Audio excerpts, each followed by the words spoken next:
Pronto. Pera, Vamos ver se agora. agora que entrou. Pronto.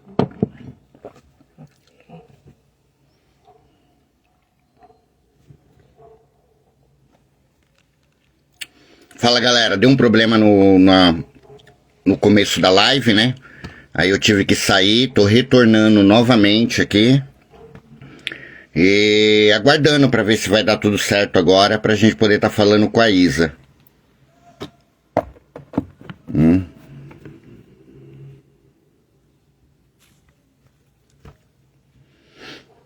E pra quem não tinha visto, estamos aqui novamente, né, nessa segunda-feira, para mais um Impacto 2.0.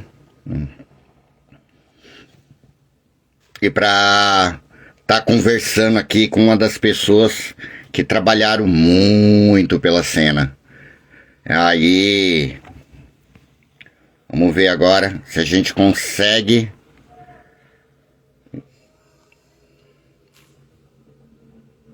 Se a gente consegue aqui chamar a Isa.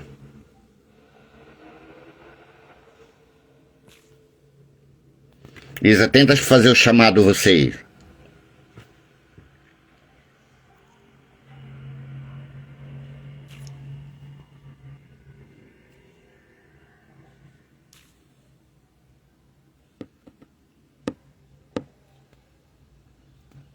Ela tem que não pedir pra participar.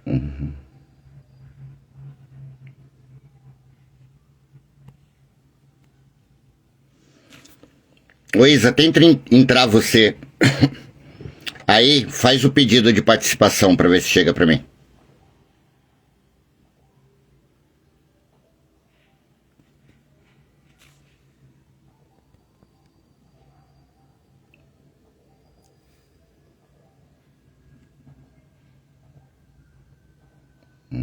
Saiu.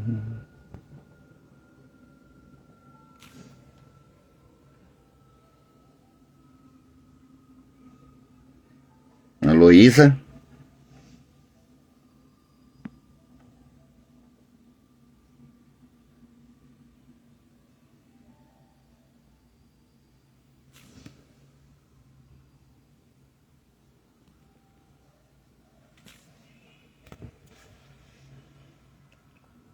Luísa. Tá aí com a gente?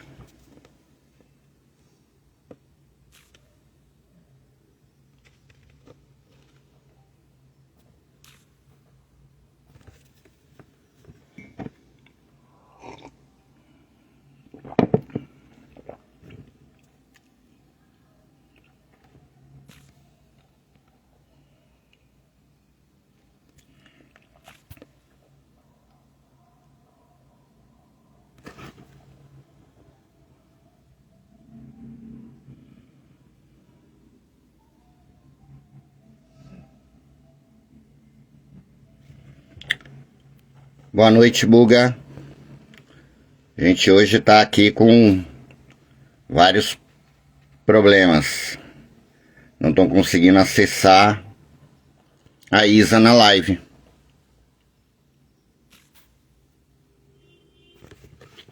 Tudo bem?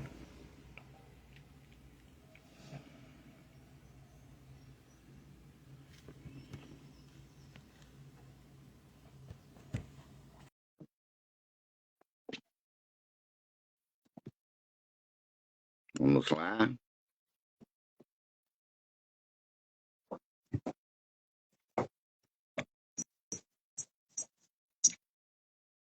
Ô Isa, você tá me ouvindo? Eu estou vendo e estou ouvindo. Agora espero que essa imagem fique aí, porque eu estava tendo 2 shampoos na minha tela, um falando ao vivo e um falando com eco atrás, Ai, repetindo tudo que você falava, e eu estava ficando doida aqui. Eu não sei que bugada que foi essa, cara. ai, mas agora você tá me ouvindo bem? Agora eu tô ótima. Tô Ai, ótima, que bom, que bom. vou ficar com uma puta câimbra na mão, porque eu vou ficar segurando esse celular, mas tudo bem. Ai, Buga Moura! Aí, querido. Então vamos lá, Isa. bater esse Vamos. papo que tá cheio de pessoas morrendo de curiosidade para conhecer quem é você. Nossa, quem E, sou eu? Eu não sou ninguém é, importante, não, gente. Eu não sou uma ah, Lady Gaga no Rio de Janeiro. Ah, não, mas é muita história para nossa cena local. Sou uma pessoa muito tem, importante na carreira de bastante gente. tem sim, tem sim. Então, querida, é o seguinte, eu comecei no final dos anos 70, né? Saindo daquela onda. Eu ainda era uma adolescente nessa época, né? Saindo de uma onda meio Yes, Rick Wakeman, e curtia o Clube da Esquina, e Raul Seixas. Eu não sabia se eu era bicho grilo, o que eu era da vida, entendeu? Até que eu comecei entrar nesse mundo mais pesado de Black Sabbath, fui conhecendo Iron Maiden, né? Aí quando eu estava bem dentro desse mundo do metal, né? Eu soube que haviam eventos no Brasil, principalmente em São Paulo, que divulgavam bandas nacionais de heavy metal, que na época eu nem sabia que existia, né? E um desses eventos se chamava a Praça do Rock. Foi no Parque da Queimação. O que aconteceu? Eu comecei a frequentar muito a Praça do Rock. Foi quando eu vi a apresentação do Azul Limão lá, vi a apresentação do Mamute, Centúrias, nossa, muita banda das antigas, inclusive as bandas do Salário Mínimo, Antares, todas essas bandas antigas da época dos anos 60 do circuito do metal nacional, né? Até que um dia, eu lembro que, olha que coisa, né? A cerveja Skol patrocinava o evento. E a gente estava lá, ficava lá, todo mundo também na expectativa que a gente ganhava cerveja de graça. Era uma doideira, imagina. Um bando de roqueiro, duro, sem grana nenhuma, que todo mundo naquela época não tinha grana, se divertindo lá com um show e com cerveja de graça. O que mais que podia ter de Meu, melhor? Estava tudo sonho, perfeito. sonho. Aí o que aconteceu? Eu comecei a ver um apresentador, eu não lembro o nome desse cara, que primeiro foi o Celso Barbieri, um grande amigo meu que está na Inglaterra hoje. Ele que apresentava, fazia o show. Aí depois passou para esse outra pessoa que eu não lembro o que era, como era o nome dele, qual era o nome, não lembro. E ele apresentava uma coisa assim meio, ai, eu sei que eu sou estranho e eu vou apresentar a nova banda. Eu não ficava olhando, e o povo assim, um olhando para a cara do outro, falou, da onde saiu essa figura, cara? Aí eu não aguentei, eu fui lá na lateral do palco, eu falei, cara, quem toma conta dessa coisa toda aqui? Quem é o responsável por isso? Ah, é o Dalan. O Dalan, que era o publicitário, um publicitário grande amigo meu também. E Pessoa ele incrível. era pessoa incrível. Você conheceu o Dalan, né? Conhecer, sim. Então. Dalan. Agora ele tá velho, ele tá ficando muito, muito chato de mau humor, muito mal-humorado. Mas ele. Aí eu fui lá, fui apresentada para ele. Esse aqui é o Dalan.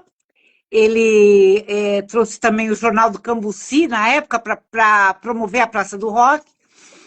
E eu falei na cara dele, eu falei, cara, me põe para apresentar esse evento. Ele falou, você quer? Foi uma conversa assim de duas amebas. Você quer? Quero. Então vem no próximo. Eu falei, você está brincando? Eu falei, não, eu quero. E ele falou, eu quero, você vem, a gente começa e vai apresentar. Comecei a apresentar a Praça do Rock, comecei a ter contato com muita gente do metal e comecei a participar de muitas histórias a partir daí, né?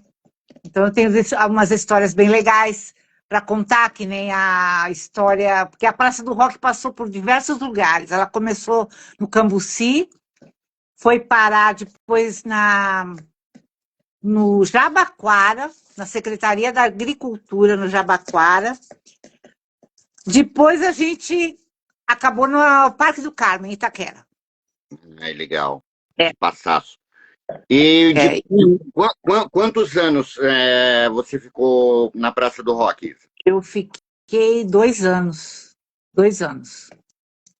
Não fiquei muito tempo, não. Só que aí saí da Praça do Rock, só que a Praça do Rock não saiu de mim, né? Sim. Tanto que teve muita banda que eu fiz questão que tocasse lá, que o Dalan tinha um pé no chão, assim, que ele falava, eu não quero nada de banda que não cante em português. Porra, mas eu tava na minha mão com o Viper, cara. Eu falava, como que eu não vou? Essa banda tem que tocar, cara. Tem que tocar. Vocês não. Não, mas a gente tem que dar lugar pro metal nacional. Eu falei, você tem que entender. É uma molecada que está começando. Você não tem ideia da potência desses caras. Foi conseguir colocar o Viper, né? Só para o Eu pessoal participei. entender, Isa, os meninos do Viper tinham mais ou menos quantos anos nisso?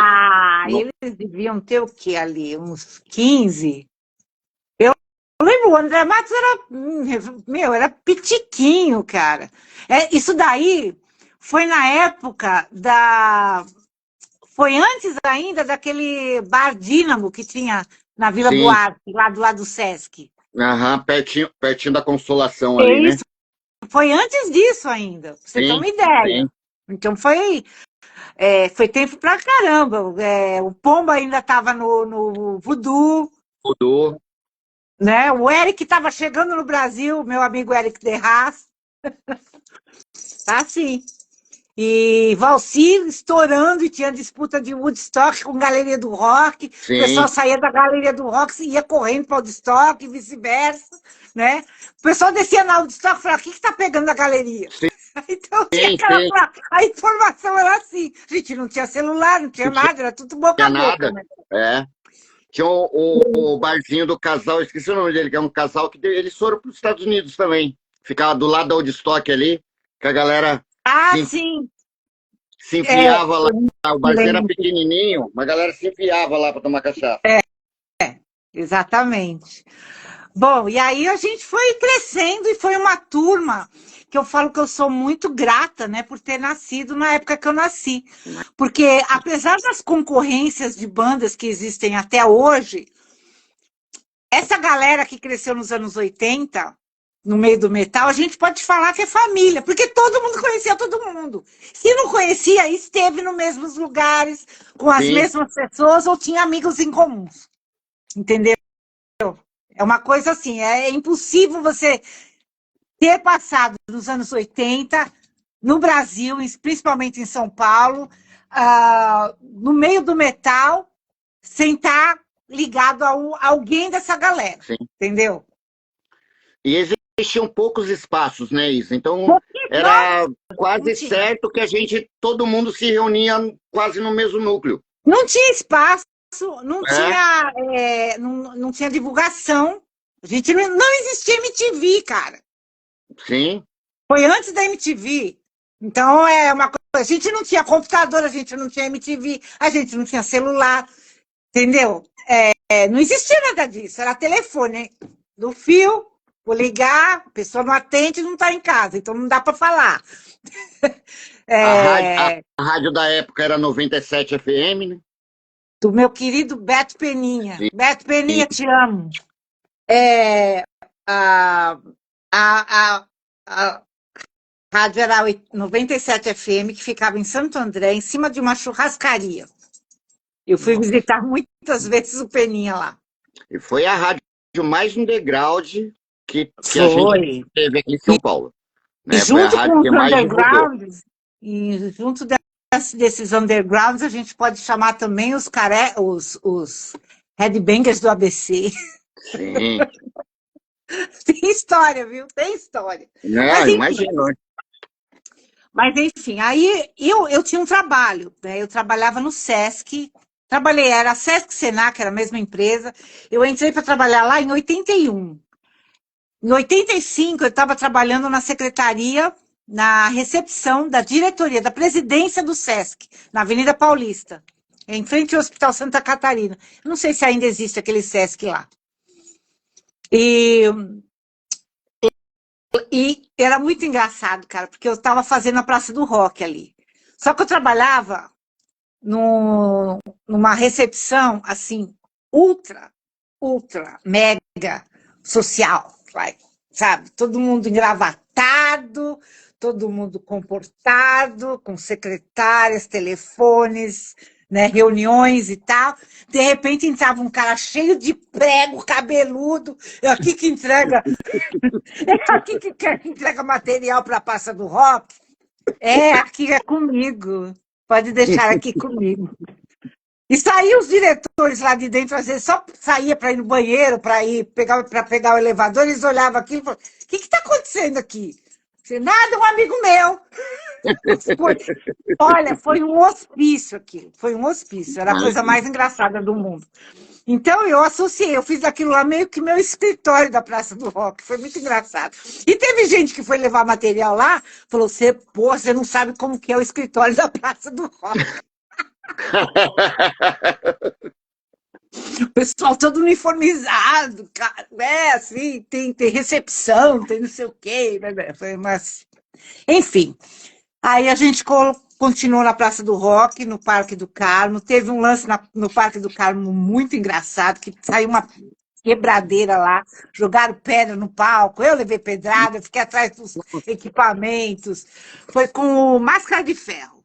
Eu lembro, porque eles eram o Iron Maiden nacional, né? Não sei, mas eu não lembro se foi o Máscara de Ferro ou o Cavalo Vapor, eu sei que foi um desses dois. Uhum.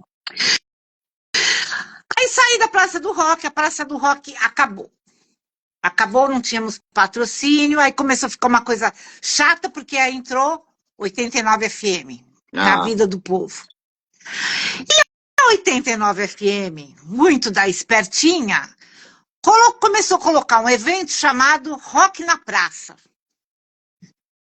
O que aconteceu? A galera da Praça do Rock ia para lá achando que era nossa. E não era, não tinha mais nada a ver com a Praça do Rock, entendeu? E só que aí começou a entrar o Traje a Rigor, o Barão Vermelho. Não tinha aquela coisa do underground que a gente... Do underground. Tinha, entendeu? Aí, na verdade, hoje em dia eles estão fazendo... Mudou as décadas, mas não mudou a cabeça. Eles estão fazendo a mesma coisa com o Cruzeiro. Ah, é? Agora que a 89 está lançando um Cruzeiro, que é isso. Você vai ouvir o Traje a Rigor, Nenhum de Nós, é isso. Então, e aí a gente teve aquela, né? Bom, aí eu acabei ficando no underground da história, né? Eu só ficava assistindo de camarote. Um dia, aí você vai falar assim, nossa, onde que você foi lembrar? Existia um lugar chamado Radar Tantan, que ficava bairro do Limão, não sei se era isso, no final lá da rua Avenida Rio Branco, lá de um lado. Era o Radar Tantan, que era uma coisa que tocava muito aquela música da época, New Wave, né? E era o que o pessoal tinha para curtir. O pessoal de metal mesmo não tinha lugar para ir. Sim. Mas o Celso Barbieri, esse meu amigo que hoje está na Inglaterra, Celso Barbieri resolveu fazer um evento lá. Que evento? Estava passando o Cometa Harley nessa época. Então, o que ele fez? Ele deu uma levantada, ele falou, vamos fazer um evento aqui chamado Cometa Rock. Né? E fizemos o Cometa Rock com várias bandas e foi um sucesso. Uma delas foi o Made in Brasil. Sim. Aí eu tô lá apresentando, também o evento, foi muito legal o evento, e o Oswaldo Vecchione me pega pelo braço e falou assim, eu quero você dançando no Made in Brasil. Eu falei, oi?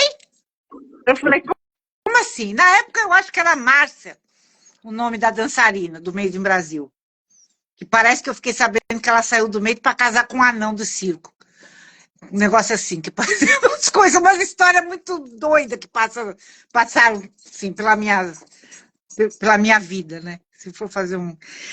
E eu tinha que entrar ali no lugar, e eles estavam lançando o Deus Salva o Rock Alivia. Pô, legal. Eles estavam. O disco já tinha sido lançado, mas eles tinham que fazer a divulgação, então começavam com shows e tal. O que aconteceu? Eu fiz uma viagem para o interior, eu não lembro se foi para Limeira, para algum lugar assim. Fizemos um show, 2, 3 shows. Aí fomos convidados para fazer um programa da Rede Globo, chamado Misto Quente, que era na Praia da Macumba, lá no Rio de Janeiro. Eu lembro desse programa. Você lembra? Pois é. E esse programa era uma coisa meio 89 FM, tinha muita banda da época, né? Uhum. E vou eu, com o Made in Brasil, né, se apresentar no Misto Quente. O que aconteceu? Dancei com uma saia, que eu acho que ela era desse tamanho, a minha saia. E um fio dental. Até hoje, ninguém tem a gravação do Made in Brasil, desse show do Made in Brasil. Porque alguém, se estiver assistindo, por favor, se tiver, me manda. Porque eles censuraram por causa da minha saia. Você acredita?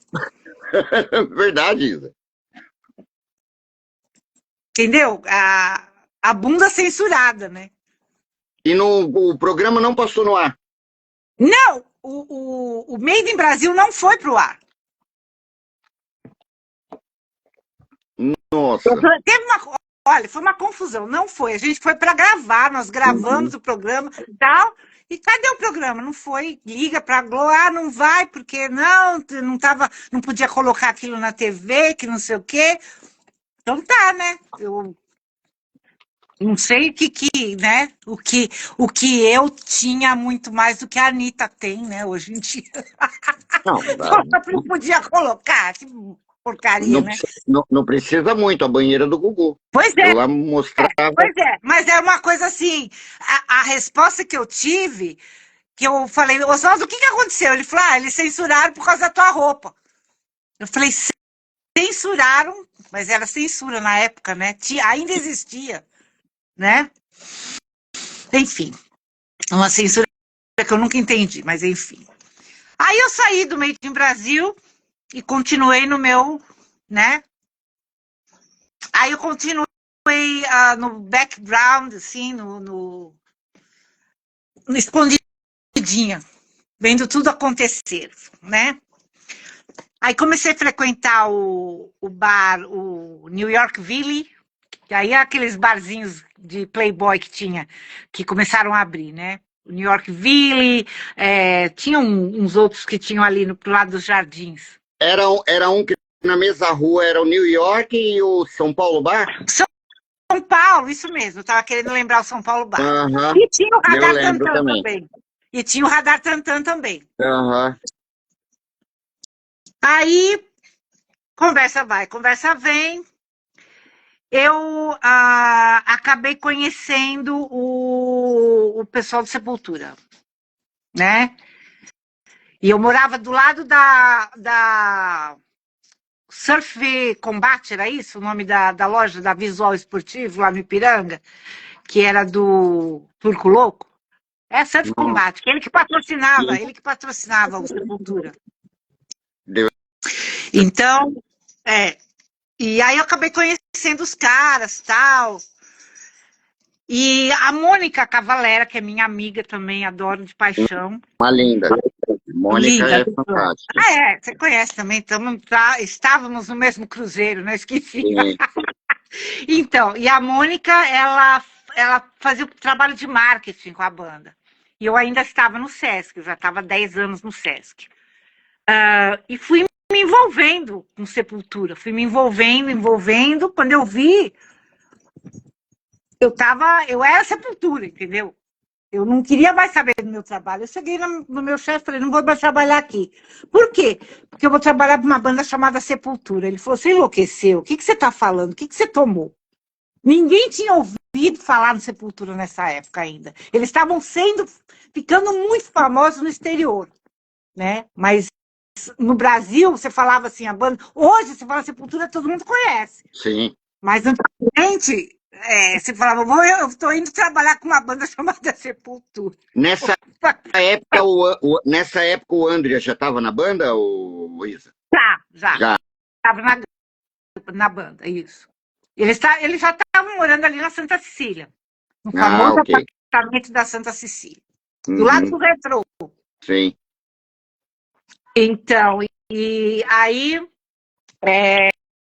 eu me envolvi muito com o pessoal, me envolvi com a família, com a Vânia, ela virou minha amiga. E teve umas histórias no meio aí, de love stories no meio, entendeu? E aí eu me separei, eu saí, perdi o trabalho, perdi Sepultura, perdi tudo. Aí continuei no Brasil. Aí foi nos anos 90, não tinha jeito. Quem estava no topo era 89 FM e MTV. Então, se você quisesse ingressar nesse meio, você tinha que estar ligado dentro dessas duas máquinas de fazerem bandas terem sucesso. sim. Entendeu? E quando se tocava no 89, aquela repetição, na MTV se tocava milhares de vezes também. Nessa época, eu lembro que eu fui trabalhar no Ática Shopping. O Ática Shopping, o que era? Era uma empresa antes da FENAC. O Ática Shopping faliu, que foi a primeira como se diz? Mega Store de São Paulo, né? Do Brasil. Só que eles estavam falindo. Aí veio um grupo francês e comprou, que foi a FENAC. Que depois eu não sei o que virou. E nessa época eu era a gerente de música, da área de música, de CDs. A gente tinha um metro enorme lá, era gigantesca a área de CDs. E trabalhavam comigo, que na verdade eu era a líder deles, né? O Chiclé da rádio Antena Zero, o Anderson, que era da banda Código 13, de rap, que passava muito na MTV, que era o Foge Garoto, Foge, entendeu? E tinha mais uma galera que eu não lembro mais quem é que estava. E naquela história toda, eu virei roommate, que é a pessoa que mora junto, do Anderson, da banda de rap do Código 13. Então, nós moramos 2 anos num apartamento na rua Oscar Freire. Tanto que o Cliff, até hoje, ele fala, ô, Oscar Freire. É por isso que ele fala. Que o Cliff conheceu o apartamento. Sim. Então, aquele apartamento, ele era meio doido, que nem o apartamento da Vânia Cavalera, que ficou famoso pelos encontros que tinham, malucos que tinham lá. Pessoal de banda e tudo, né? Desculpa que vocês estão ouvindo um barulho meio doido, que é meu cachorro brigando com a chinchila. Uma coisa de doido. E virou uma coisa muito doida. Virou o heavy metal, rock and roll e hip hop, dentro do mesmo apartamento. Era uma tour, eram várias tribos que frequentavam. Sim. Então todo mundo falava, você já foi no apartamento da Papum, lá na Oscar Freire? Ou você conhece o apartamento do Andy no Oscar Freire? Começamos a ficar famosos com isso. Eu comecei a produzir o Código 13, de hip hop. Comecei a trabalhar com o Maurício Cliff, que hoje é o Dead Geist. Mas o Maurício Baita banda. Isso, Maurício Cliff, na época, ele tocava com o Tony Fontão, que era da banda Cérbero, que era a batera do Cérbero, e ele tocava numa banda chamada Brutal Faith. E eu comecei a produzir os caras também.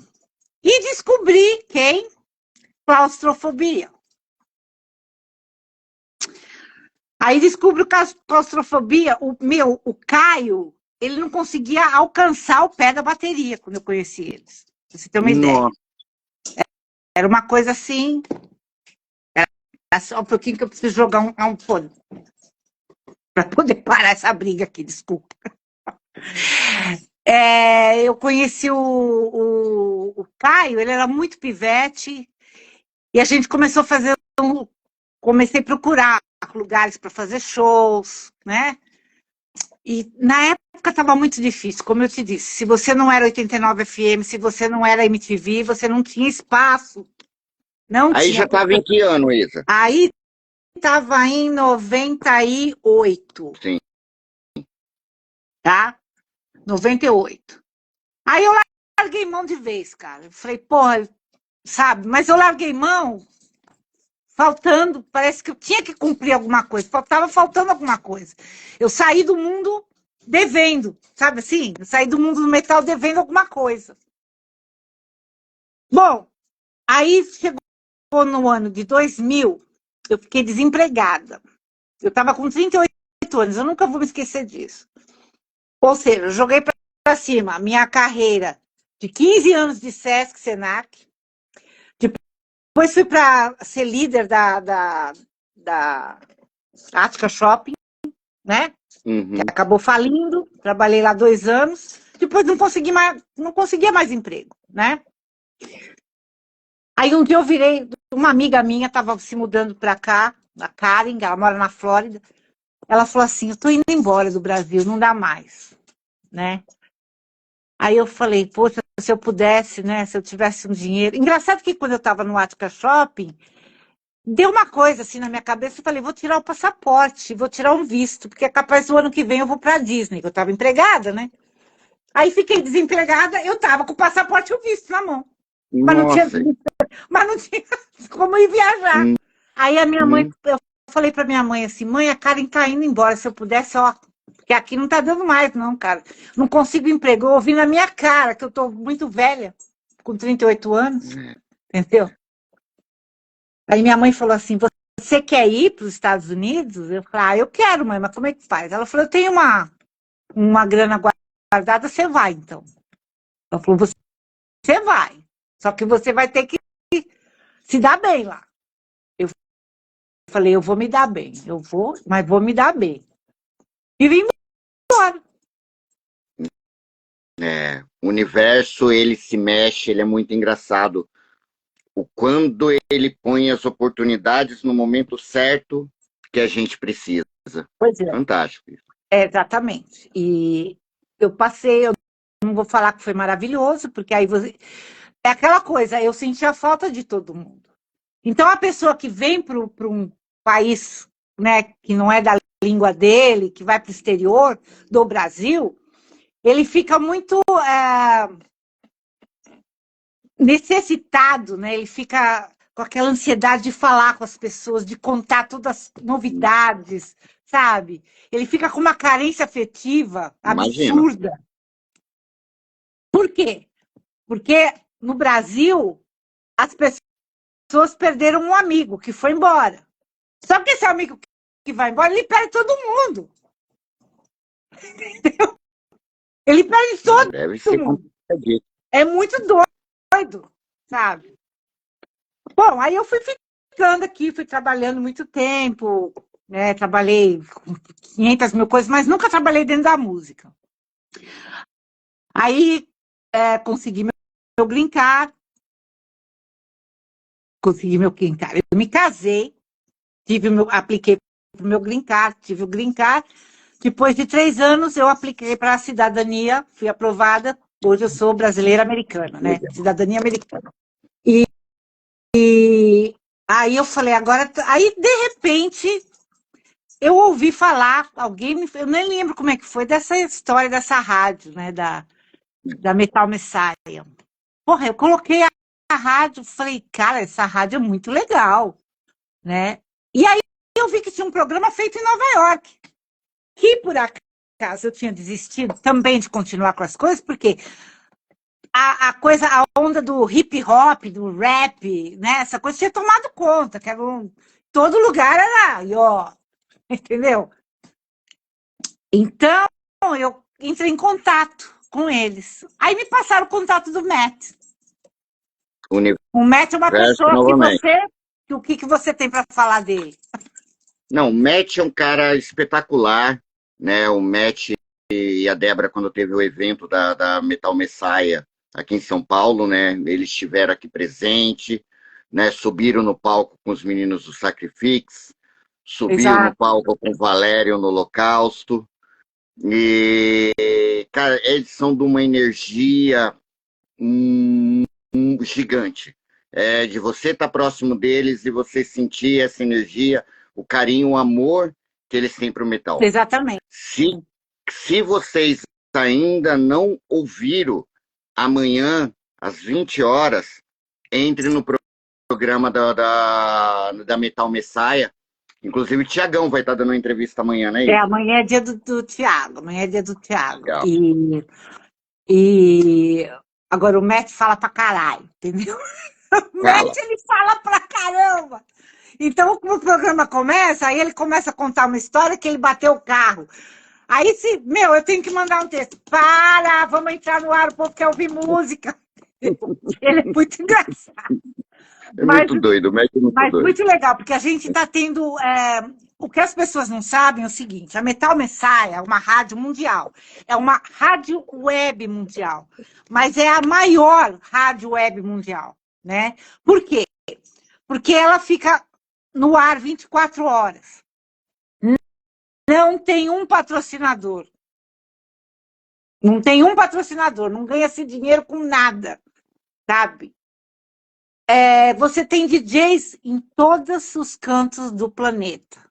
Então, você vai ter DJ lá no Caribe, você vai ter na Irlanda, na Austrália, no Japão. Estamos querendo arrumar um no Brasil, entendeu? Pois é. Então, a hora que você entrar na Metal Messiah, você vai estar ouvindo metal. Você vai ter onde você estiver, tá tendo metal. E as bandas que tocam na rádio, os outros DJs também ouvem. Então, às vezes, é um DJ lá da Inglaterra, ele fala, porra, gostei dessa banda. Aí ele começa a tocar lá na Inglaterra também. Entendeu? Então, as bandas não sabem disso. Então, a gente já teve lance de pessoas falando assim, olha, quando eu toquei o Corsos, teve gente da Escócia que falou.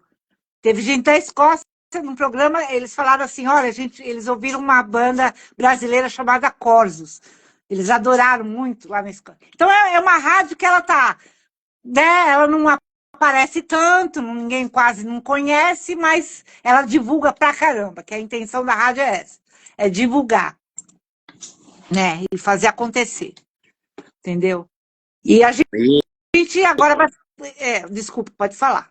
E aqui, para quem não sabe, é só uma pequena parcela desde quando eu estou acompanhando o trabalho da rádio, mas já tivemos lá o Sacrifício, já tivemos lá o Evil Sense, já tivemos lá o Gomorra, já tivemos lá Muqueta, já tivemos lá Deathgeist, já tivemos lá Scars, tivemos Crisium. Bem, a Isa falou aqui, ela vai ter muita banda nacional. Muita banda. Muita banda. E músicos solo também, né? Como o Tutu Hallgreen, que é um grande guitarrista, está sempre com a gente. A gente acompanha também trabalhos de pessoas como você, que fazem trabalhos filantrópicos, como o Alesão, que faz um trabalho muito legal de marmitas para uma comunidade aí, todo mês, pessoal de rua, né? Moradores de rua, que chama Formigueiro, Projeto Formigueiro. Então, a gente está sempre falando deles também, o Matt manda um abraço. Aliás, o Matt manda abraço para até quem ele não conhece, né? Então, mas é assim, e ele está louco para voltar, ele está morrendo de vontade de voltar e fazer outro evento, né? O problema é que agora, né, está tudo muito mais difícil, para todos os lados, né? Sim. Mas, e o pessoal aqui que teve no evento, quem teve o prazer de estar no evento, tá louco para poder que aconteça novamente, né? Isso. Não, foi muito legal mesmo.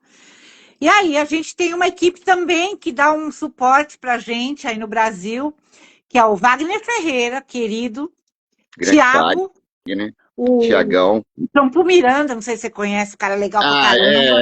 esse é meio suspeito, mas gosta muito do trabalho da rádio. Isso. O Patrick, da Sangue Frio Produções. E o meu querido gordinho, Johnny Lee, o Johnny Z, Johnny Lee, olha, eu tô Johnny louca. Z, Johnny fantástico. Z. E, ó, vai estar aqui no bate-papo com a gente também, hein? Ah, legal, Tanto cara. ele quanto o Thiago. Muito bom, muito bom. E assim, são pessoas que a gente tá. São pessoas que não têm interesse em nada além de participar e dar espaço e divulgar. Entendeu? É isso que a gente quer. Conseguir o nosso espaço, o nosso que eu digo, é o nosso espaço do heavy metal brasileiro, um espaço que nós nunca tivemos, que nunca foi cedido para nós. Sim. Ou seja, foi cedido, mas 3 ou 4 bandas apenas que conseguiram entendeu? Chegar lá, né, que a gente fala. Por que será? Até hoje eu fico me perguntando isso. Por quê? Foi grana que passou por trás? Foi gente de peso, muito de peso? Foi conhecimento? Foi a pessoa estar no lugar certo na hora certa? A gente não sabe. Mas a gente continua lutando, e eu Lutando. vou lutar até Sim. os últimos dias da minha vida, entendeu? Aliás, eu vou fazer um pedido. Quando eu estiver no meu caixão, eu vou gravar uma voz, assim, falando: gente, me tira daqui porque eu tenho que preparar um show, Cara, entendeu? Mas é uma coisa assim. Então, eu nunca vou desistir disso, porque eu é não uma coisa que. tenho dúvida. E uma coisa que as bandas do Brasil têm que entender. Tem que entender e tem que saber. O heavy metal do Brasil é o melhor do mundo. É o melhor do mundo. O músico brasileiro é o melhor do mundo. Perfeito. Porque no nosso sangue a gente nasce com a cultura brasileira, a gente tem uma cultura musical também. Seja lá que seja de pagode, batuque na praia ou no bar, mas você tem a música, você tem o ritmo em você. Entendeu? O músico brasileiro tem isso. Ele tem uma força do ritmo, da música, e ele pode. Agora, eu não sei o que diabo que impede de estar todo mundo junto e crescendo junto. Eu acho que tem uma série de fatores, e eu entendo perfeitamente quando você fala a qualidade que a gente tem, a gente não perde para ninguém, nunca perdeu. Mas eu acho que talvez ser um degrau é importante, mas eu acho que às vezes as bandas trabalham num degrau de demais, esquecem um pouco do profissionalismo. A gente vive uma cultura que os donos de bares ainda acham que estão prestando um favor quando abre espaço para as bandas de rock. O público ainda se nega, paga 800 mil reais no grande festival, e tudo bem, né? São bandas que construíram, né, o que a gente tem, mas se nega a pagar a 20, 30, 40 reais num trabalho nacional. Então, isso aí eu acho que é alguns dos fatores que fazem a gente continuar abaixo do resto do mundo. Uhum. Eu tenho gente também, tem uma coisa engraçada, né? Tem um pessoal que meio que viaja na maionese, né? Eles falam assim pra mim: ô Isa, você tá aí nos Estados Unidos? Pô, arranja um lugar pra eu tocar aí, cara. Eu faço assim, cara. Eu consigo lugar. O Duff's, no Brooklyn, onde passou Slayer, onde passou Anthrax, onde passou um monte de gente. O Duff's é um lugar que eu vou lá, faço assim, ó. Eu consigo o show. Ah, tudo bem, eu consegui show para você em setembro, dia 10. E aí? Você tem passaporte? Você tem visto? Ah, não. Entendeu? Aí fica difícil, né? É o que eu falei em relação assim das bandas, né? Elas querem, mas elas têm que entenderem que você precisa, como uma empresa, você precisa se organizar para fazer. Senão não adianta só Exatamente. querer. Exatamente. Exatamente. Então, assim, parte de uma coisa que eu tenho muito medo de mexer com isso, que é a responsabilidade, entendeu? A gente tem responsabilidade. Nós que organizamos eventos, a gente tem a responsabilidade de fazer a coisa dar certo. Só que a gente depende do dar certo de outras pessoas, Sim, que a gente não sabe se vai ter a mesma responsabilidade que nós temos, né? sim. Ô, Isa, como vocês e o pessoal da rádio enxergam o underground junto com o social? O underground junto com o social. Olha, a rádio eu não digo, mas eu digo que o programa, porque a rádio é a Sim, Metal sim, Messiah, mas o NYC Metal e Scene, que é o nosso programa, a gente procura estar sempre envolvido com o lado social da coisa. Sempre quando tem um assunto que é ligado à humanidade, à ajuda, à social, a gente está discutindo também no programa, entendeu? E é muito importante isso, cara, porque aí também parte de você saber como é que está o interesse e a responsabilidade das bandas também, entendeu? Porque não é você só ser responsável pelas bandas, pela sua banda. Eu quero tocar. O que que você faz pelo seu público? O que se você faz pela sua comunidade? Você quer que as pessoas estejam caminhando com você e com a sua banda, mas eles te conhecem como? Entendeu? É só aquele cara que fala: oi, seu Zé, tudo bem aí? E sai para trabalhar? Ou é aquele cara que fala assim: ô, seu Zé, eu sei que seu filho está precisando de trabalho, fala para ele ir lá falar comigo, a gente vai dar um jeito dele enrolar um fio lá, não sei aonde, a gente paga para ele, ou a gente vai tentar, eu vou falar com os caras da minha banda para ver se alguém conhece alguém que está precisando, entendeu? E esse tipo de ajuda que falta no meio de todo mundo, isso não é só no metal, no meio da sim, humanidade sim. em geral. Mas eu acredito, e você está de parabéns, né? Obrigado. Assim como eu tento também fazer pelo motoclube, que o nosso motoclube também faz bastante, Ah, eu esqueci de falar para vocês, além de tudo, aí, fundadora da Lilith. fundador. Não, a presidente deve estar me ouvindo, que é a dona Paula, Paula Sim, grande Saad, Paula. Paulinha. A Paulinha ela faz os eventos muito filantrópicos dela, né? Aí Sim, no Brasil, e eu tenho uma contribuição aqui no exterior, né? A minha parte no exterior é com animais. Então, eu tenho uma parte filantrópica com duas associações.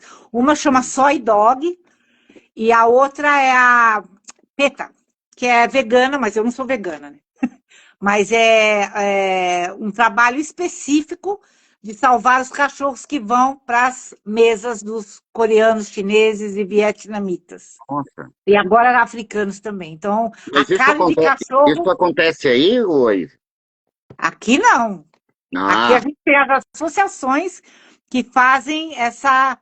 Tentam, porque na China, não sei se você sabe, na China todo ano tem uma cidade chamada Yulin. Yulin é o nome da cidade. Todo ano tem o festival de carne de cachorro. nossa. Então morrem em torno de 30 mil cachorros, assim, é uma coisa absurda. E eles matam filhotes, pai, não interessa, entendeu?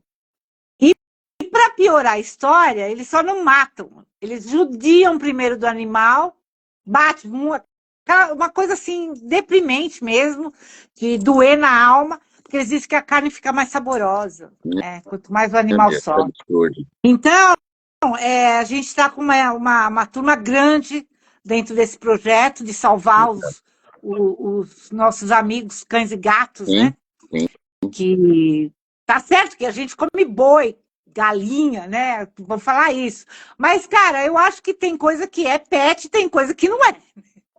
O cão, eu acho que, cara, não existe cara mais amigo do que esse cara, entendeu? Não existe. Você dá um pontapé nele, ele tá banhando o rabo e lambendo sua mão, cara. É o maior símbolo Amizade, de carinho. amizade e a humanidade que nós não temos. Sim. Eles têm. Aliás, É, os animais domésticos, ao longo das décadas, salvou muitas pessoas. sim, sim.